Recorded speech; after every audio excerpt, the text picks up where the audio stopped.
இது 1, இது 10, இது 100, இது 1000, இது 10,000, இது லட்சம், இது 10 லட்சம், இது கோடி. இதுவரைதான் உங்களுக்கு தெரியும். இனி வருகின்ற அடுத்தடுத்த ஒவ்வொன்றிற்குமே ஒவ்வொரு பெயரை வைத்திருக்கிறான் தமிழன். இது அற்புதம், இது நிகற்புதம், இது கும்பம், இது கணம், இது கற்பம், இது நிகற்பம், இது பதுமம், இது சங்கம், இது வெள்ளம், இது அந்நியம், இது அர்த்தம், இது பரார்த்தம், இது பூரியம், இது கோடி கோடி முக்கோடி எனப்படும் பிரம்ம கற்பம். இவ்வாறு ஒவ்வொன்றிற்கும் ஒவ்வொரு பெயரை வைத்தவன் தமிழன். இது மட்டுமல்ல, ஒன்றிற்கு கீழ் உள்ள இறங்குமுக எண்ணுக்கும் பெயர் வைத்திருக்கிறான் தமிழன். கேட்டால் ஆச்சரியத்தில் உறைந்து போய்விடுவீர்கள். இது 1, இது முக்கால், இது அரைக்கால், இது கால். இதுவரை அனைவருக்கும் தெரியும். இனி கேளுங்கள்.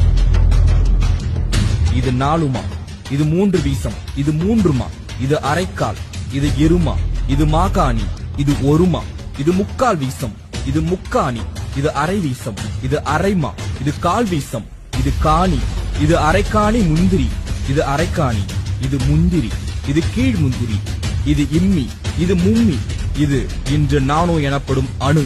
அணுவுக்கும் கீழே அளந்துள்ளான் தமிழன். இது குணம், இது பந்தம், இது பாகம், இது விந்தம், இது நாகவிந்தம், இது சிந்தை, இது கதிர்முனை, இது குரல் வளைப்படி, இது வெள்ளம், இது நுண்மணல், இது தேர்.